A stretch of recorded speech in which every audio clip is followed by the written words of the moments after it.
The crystal chandelier cast dancing shadows across the marble floor as Jack Reynolds straightened his platinum cufflinks one final time. In just 3 hours, he would marry Victoria Ashworth, society's golden daughter, in what the press had already dubbed the wedding of the decade. But what happened next shocked everyone who thought they knew the billionaire tech mogul.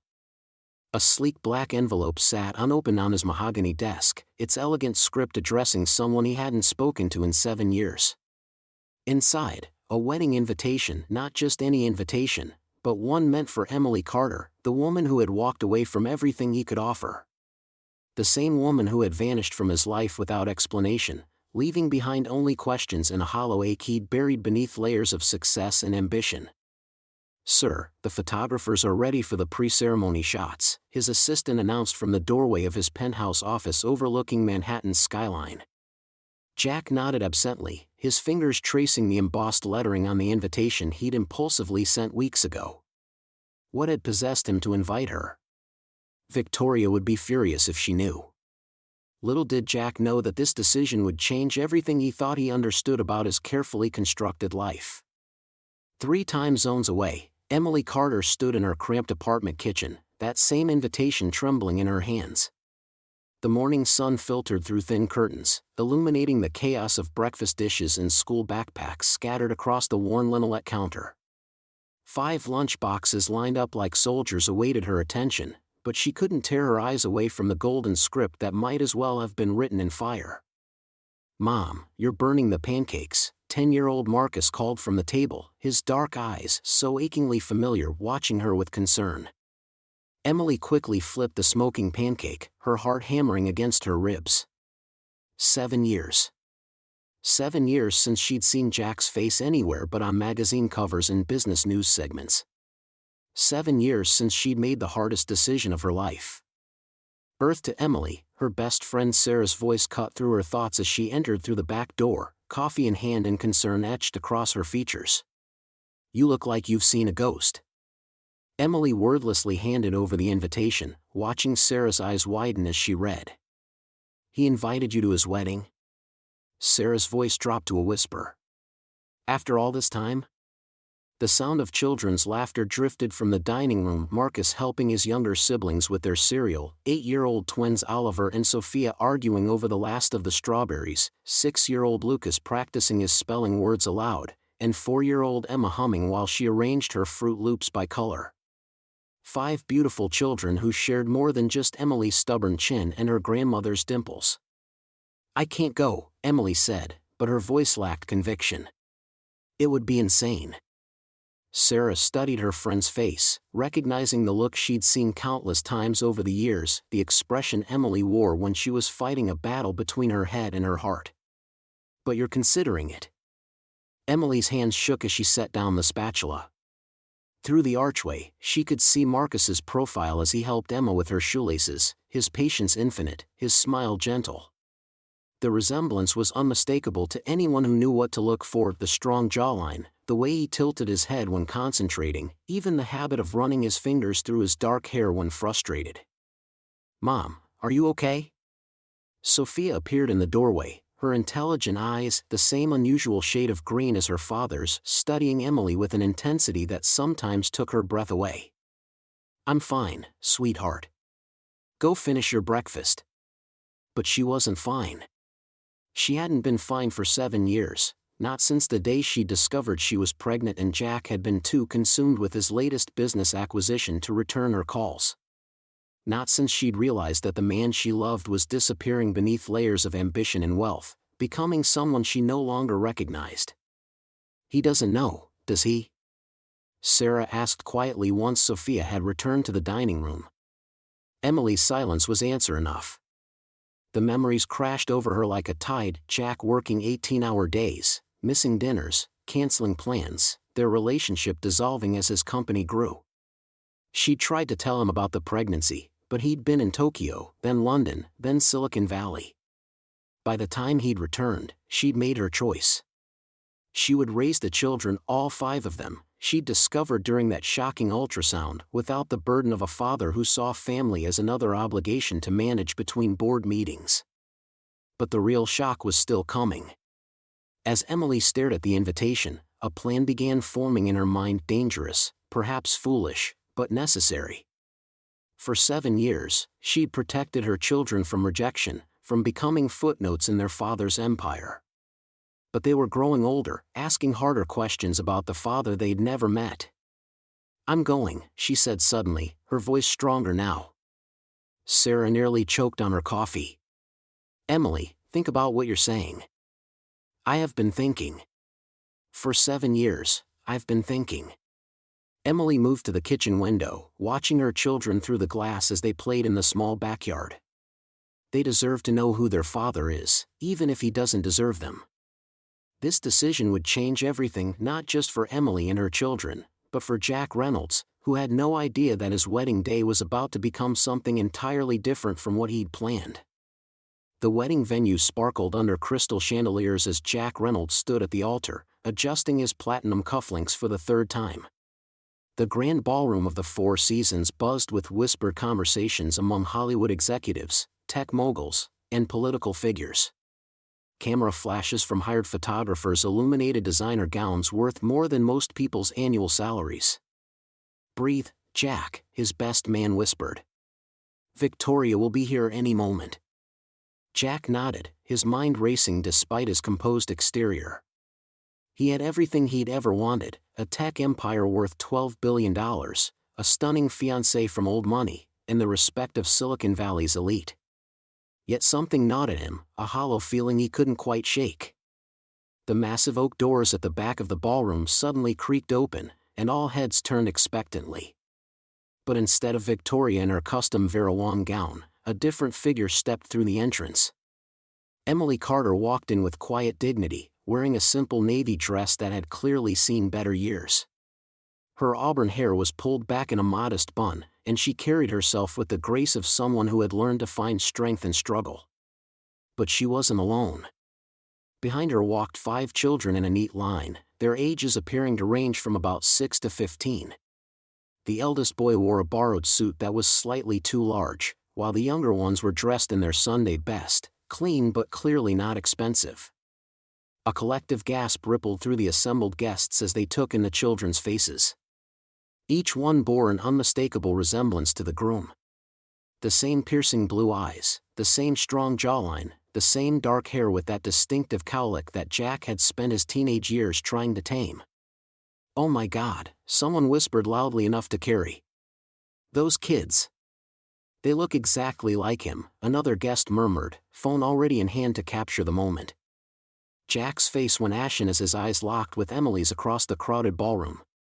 Time seemed to freeze as memories crashed over him like a tidal wave, late nights in their tiny apartment, dreams they'd shared before his company went public, before everything changed. Emily guided the children to seats in the back row, her protective instincts on full display as she noticed the stares and whispers surrounding them.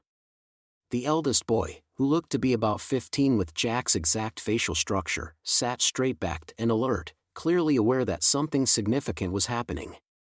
"Mommy," whispered a little girl with pigtails, tugging on Emily's dress. "Why is everyone looking at us?" "Shoo, sweetheart," Emily murmured, smoothing the child's hair. "Just sit quietly and watch." But the damage was already done. The wedding guests were buzzing with speculation, their phones capturing every angle of the children who bore such an uncanny resemblance to the groom.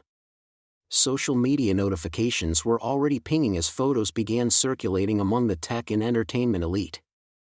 Jack tried to regain his composure as the wedding march began to play, but his eyes kept drifting to the back of the room. The 3rd child from the left, a boy who couldn't be more than 10, had the exact same dimple in his left cheek that Jack saw in the mirror every morning. The resemblance was so striking it was almost supernatural. Victoria finally appeared at the entrance, radiant in her designer gown, but the magic of the moment had been shattered. The guests' attention was divided, stolen by the mysterious children who had turned what should have been the wedding of the century into something else entirely. As Victoria began her walk down the aisle, Emily felt her heart pounding. She watched Jack's face, saw the recognition dawning in his eyes, the questions forming in his mind. After all these years, after everything she'd endured raising these children alone, the truth was finally about to surface. The eldest boy suddenly stood up, his young face filled with curiosity and something deeper, a longing that Emily recognized all too well. His movement caught Jack's attention completely, and for a moment, groom and child stared at each other across the crowded room, an invisible connection sparking between them that would change everything. The wedding reception continues around them, but Jack feels like he's living in slow motion. Every laugh from the guests, every clink of champagne glasses sounds muffled as his eyes keep drifting back to Emily and those 5 children.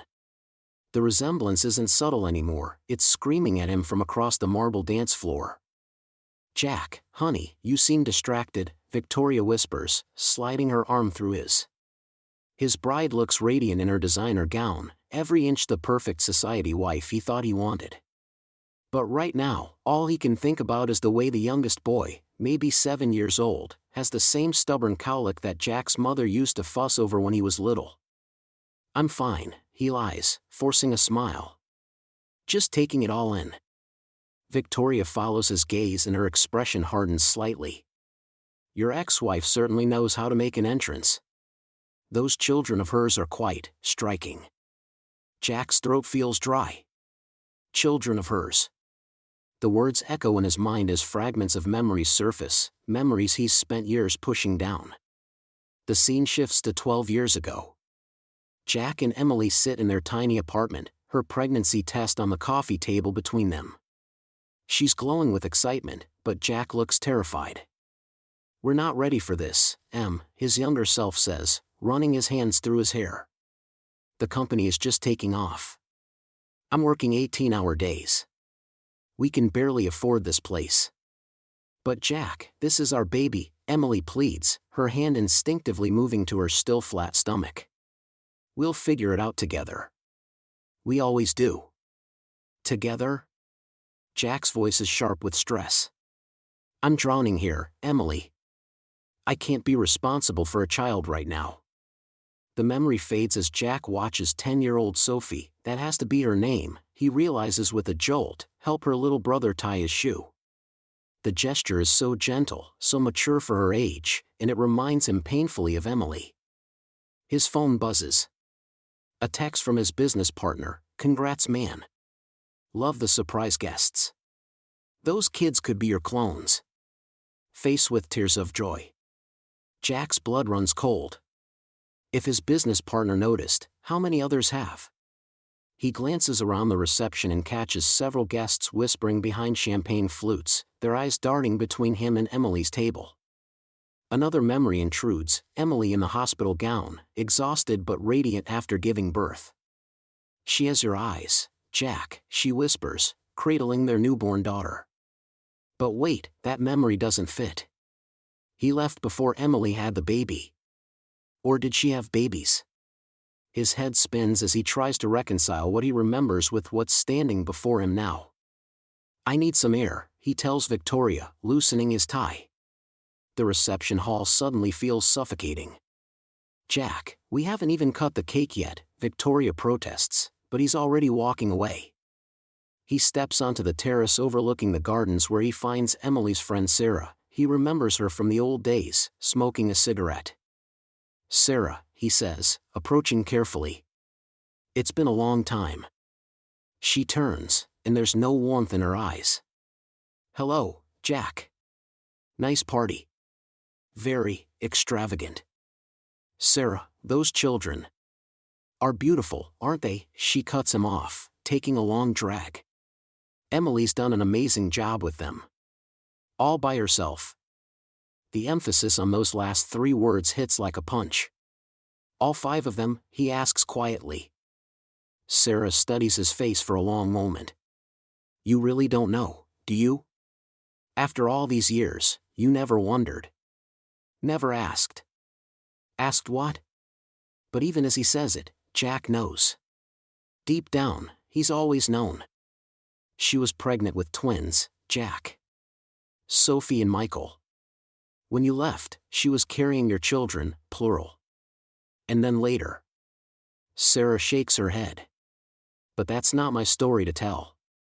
Jack grips the terrace railing, his knuckles white. Twins. The room spins as he processes this information. But that would only account for 2 children, and there are 5 here tonight.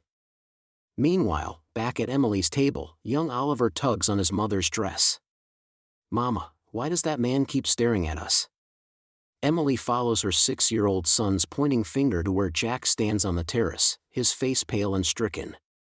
"He's just an old friend, sweetheart. He looks like Daddy in the pictures," whispers Emma, the second youngest. The innocent observation sends a chill through Emily. She's spent years preparing for this moment, but now that it's here, her resolve wavers. What seemed like poetic justice this morning now feels like cruelty. These aren't just her weapons of revenge, they're her children, and they deserve better than being caught in the crossfire of their parents' unresolved pain. Jack returns to the reception just as 10-year-old Marcus, the spitting image of Jack at that age, accidentally bumps into a waiter carrying champagne.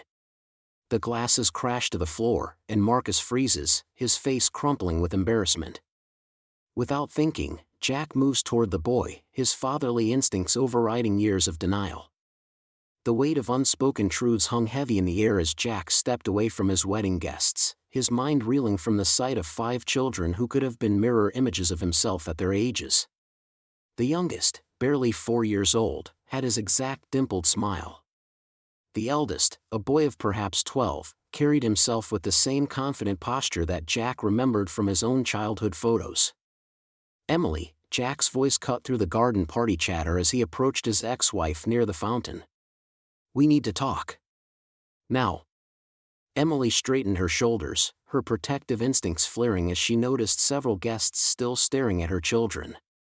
"Jack, this isn't the time or place. Don't." His voice was barely controlled, each word measured and deliberate. "Don't tell me when it's appropriate to discuss why 5 children who look exactly like me just showed up at my wedding with my ex-wife." The raw emotion in his voice made Emily's breath catch. This wasn't the cold, distant man she remembered from their divorce proceedings 5 years ago. This was someone desperate for answers. "You want the truth?" Emily's voice trembled slightly. "Fine. But not here, not with them watching." She gestured toward the children, who were awkwardly standing by the dessert table, clearly sensing the tension between the adults. Jack led her to a secluded alcove behind the rose garden, away from prying eyes and curious whispers. The moment they were alone, the carefully constructed walls he'd built around his heart began to crumble. "Are they mine?" The question escaped him in a broken whisper. Emily closed her eyes, years of exhaustion and sacrifice weighing on her features. "Every single one of them." The confirmation hit Jack like a physical blow. He gripped the stone wall beside him, his knuckles white. "How? When?" "We were divorced before. Before I knew I was pregnant with the twins," Emily finished quietly. "Maya and Marcus are 5 now. Then came little Sophie 3 years ago, and the baby, Thomas, just last year." She paused, her voice growing stronger with each word. "And Jake. Jake is 12, Jack. He was born 8 months after our wedding." The timeline crashed over Jack like a tidal wave. 12 years. He'd missed 12 years of his eldest son's life, and he didn't even know the boy existed. "Why didn't you tell me?" His voice cracked with anguish. "Why didn't you give me the chance to?" "To what?" Emily's composure finally shattered. "To reject them like you rejected me? To choose your business deals over bedtime stories? To miss their first steps because of another board meeting?" The accusation stung because it held truth he couldn't deny. During their marriage, he had prioritized building his empire over building their relationship. But before Jack could respond, a small voice interrupted their heated exchange. "Mama, why is that man making you cry?"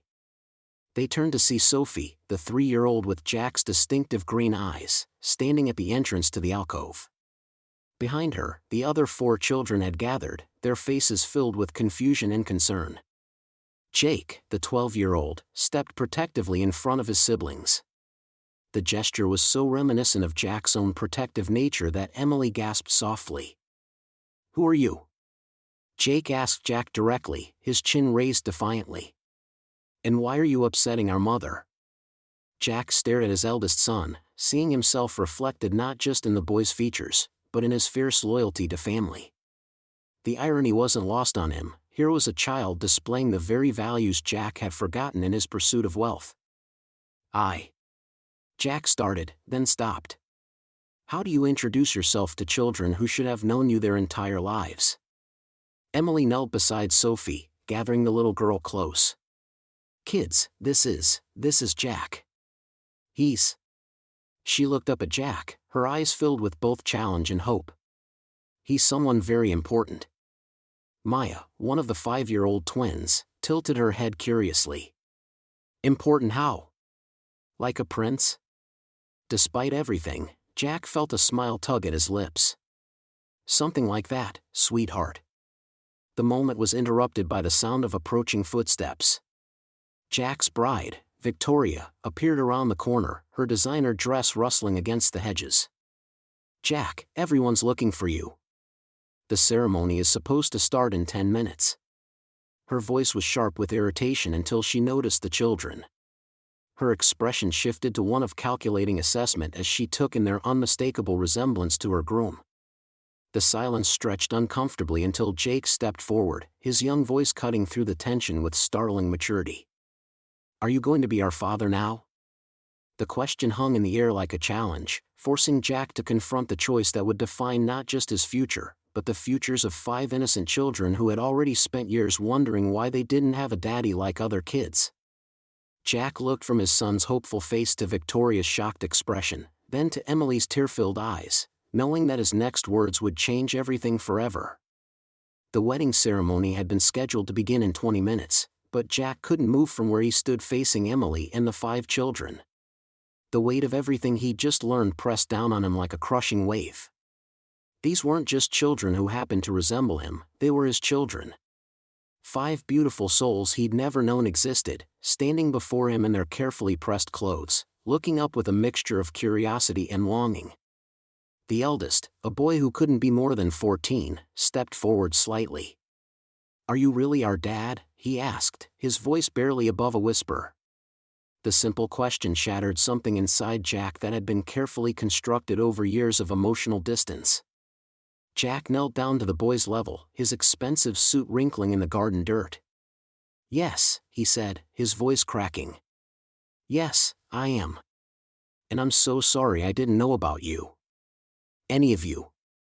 His eyes moved across each child's face, seeing his own features reflected back at him in their curious eyes, stubborn chins, and the way they tilted their heads when thinking. Emily watched as her children instinctively moved closer to Jack, drawn to him despite having no memory of his presence in their lives. The youngest, a girl of about 6, reached out and touched Jack's face with wonder. You have the same eyes as me, she said matter-of-factly. The sound of approaching footsteps made them all turn.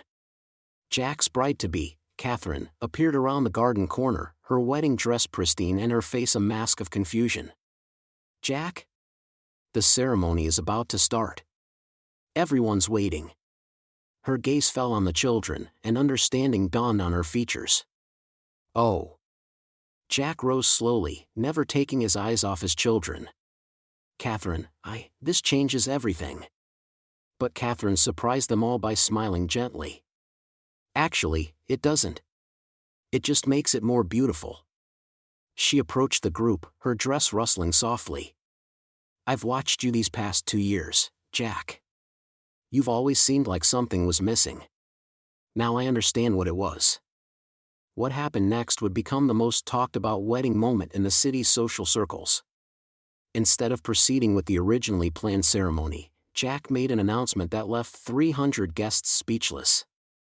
Taking the microphone from the officiating minister, he looked out over the crowd of business associates, society figures, and family members. Today was supposed to be about starting a new chapter, Jack began, his voice steady but filled with emotion. And it still is, but not in the way any of us expected. He gestured toward Emily and the children, who had joined him at the altar. I want to introduce you to my family. My children. 5 incredible human beings I just met today, who have been living in this city their entire lives while I remained completely unaware of their existence. The crowd erupted in whispers and shocked murmurs, but Jack continued. Their mother, Emily, raised them alone while I built an empire. She gave them everything I couldn't: love, patience, guidance, and most importantly, her presence. Today isn't just the day I was supposed to get married. It's the day I discovered what true wealth really means. Catherine stepped forward and took the microphone. And I'm honored to be part of this revelation, she said, her voice clear and confident. A man who can love this deeply, who can change this completely in a single moment, that's the man I want to spend my life with. Along with these 5 beautiful additions to our family. The ceremony that followed was unlike anything anyone had ever witnessed. Instead of traditional vows between bride and groom, it became a celebration of family unity. Jack made promises not just to Catherine, but to each of his children. He vowed to learn their favorite foods, to attend every school play and soccer game, to make up for lost time with patience and presence. Emily found herself crying tears she didn't expect, not of sadness, but of profound relief.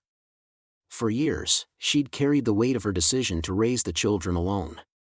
Seeing Jack kneel before each child, promising to be the father they deserved, lifted a burden she didn't even realize she'd been carrying. The reception transformed into an impromptu family reunion. Guests who had come expecting elegant small talk instead found themselves enchanted by 5 children who charmed everyone with their intelligence, humor, and obvious resemblance to their newfound father. The youngest daughter performed an impromptu song she'd learned in school, while the eldest boy impressed business moguls with his thoughtful questions about renewable energy. As evening settled over the celebration, Jack found himself sitting on a garden bench with all 5 children clustered around him.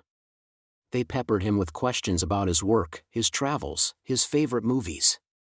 Each answer revealed how much catching up they had to do, but also how naturally they connected. Emily approached them as the night wound down, Catherine beside her. "So what happens now?" Emily asked. Jack looked up at her, his face transformed from the cold, distant man who had sent that wedding invitation months ago. "Now we figure it out together.